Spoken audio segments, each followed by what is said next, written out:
8 अक्टूबर गुरुवार के दिन था। दीदी बेचारी सुबह सुबह अपनी फेवरेट मुरमुरा खा रही थी। इतने में बॉबी भैया का कॉल आ जाता है दीदी के पास। दीदी पोतिकेर घरे रेड पड़े छे, मतलब प्रतीक जन के घर पे रेड पड़ा है। दीदी बेचारी वहाँ से तुरंत उठी और चल दी और उधर ईडी प्रतीक जन के घर पे सब कुछ खंगालने में लगी हुई है और जो जो इम्पोर्टेंट चीज था वो रख दिया एक जगह पे। इतने में दीदी आई और एंट्री मारी रजनीकांत की तरह, आई और तूफान की तरह आके सारे कुछ उठा के ले गई। उसमें आपने देखा होगा एक ग्रीन फाइल, एक लैपटॉप और एक हार्ड डिस्क दीदी उठा के ले गई और ईडी के ऑफिसर्स देखते रह गए पूरा सिनेमा। दीदी ने यहाँ रजनीकांत की मूवी को भी फेल कर दिया। क्या कहते हो आप लोग? उसके बाद दीदी का ये फेवरेट लाइन आता है, सुनिए जरा। The nasty home minister, the naughty home minister who cannot protect the country and is taking away all my party documents. ऐसा कौन कहते हैं होम मिनिस्टर को?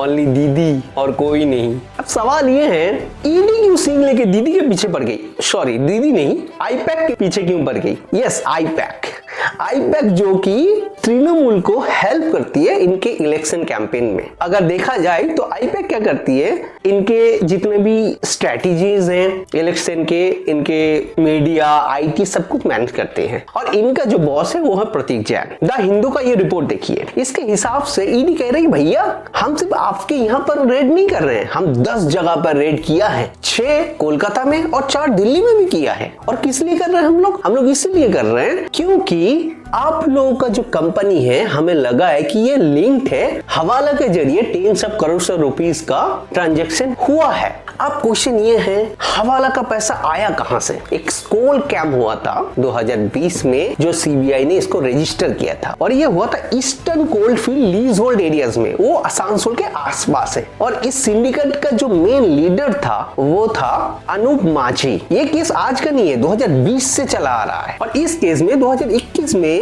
सीबीआई ने अभिषेक बनर्जी ने उनके पत्नी को भी सम्मन किया था इसके रिगार्डिंग। तो ये कोई नया केस नहीं है, ये एक पुराना केस है जो 2020 से चला आ रहा है। तो यहाँ पर आईपैक कैसे इसमें इन्वॉल्व हो सकता है, एक छोटा सा जानकारी आप लोगों को देना चाहता हूँ। क्या होता है जो ऐसे ब्लैक मनी होता है उसको व्हाइट करने के लिए सेल कंपनीज का यूज किया जाता है। सेल कंपनीज क्या होती है? जो अलग अलग लोगों के नाम पर रजिस्टर होती है और उसमें हवाला के जरिए पैसा डाला जाता है और ब्लैक मनी को व्हाइट कर लिया जाता है। तो ईडी का कहना ये है एक लिंक मिला है आईपैक से कि इस टाइप से कोई ट्रांजैक्शन हुई है, इसीलिए ईडी रेड किया है वहां पर। लेकिन सवाल ये है कि केस तो 2020 का है, तो ईडी ने अभी क्यों रेड किया?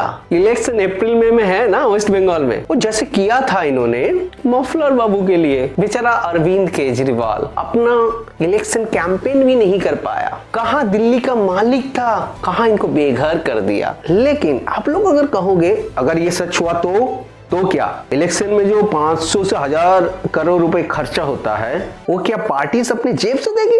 आप लोग भी यार, मैं ये नहीं कह रहा कि दीदी ने ऐसा किया है या उनकी पार्टी ने ऐसा किया है, वो सच्चाई तो कोर्ट बताएगी ना, वो सच्चाई तो सुब्रा घोष बताएंगे। सुब्रा घोष, हाँ, जो हाईकोर्ट के जज है इस केस के लिए, बेचारी पहले दिन तो कुछ नहीं बोल पाई एक बात के सिवाय। Next hearing will be on 14 Jain और दीदी हमारी इस मूवी के सेकेंड सीन के लिए उतर पड़ी मैदान में, सीधा जादवपुर से हाजरा मोड़ 6 किलोमीटर उनके नन्हे मुन्ने बच्चों के साथ। लेकिन दीदी यहाँ पर आपने बहुत गलत किया। वो सारे छोटे छोटे आपके बच्चे, वो सारे एक्टर एक्ट्रेस हैं, उनको आपने धूप में चला दिया 6 किलोमीटर। अब उनका स्किन का क्या होगा? खर्चा करवा दिया ना बेचारों का, दोबारा सर्जरी ना करवाना पड़े। और दीदी यहीं पर नहीं रुकी, इसके बाद दीदी गई विधाननगर पुलिस स्टेशन, वहां रिपोर्ट लिखवाने। कुछ अननोन ईडी पर्सनल प्रतीक जैन के रेसिडेंस में आईपैक के ऑफिस में पहुंची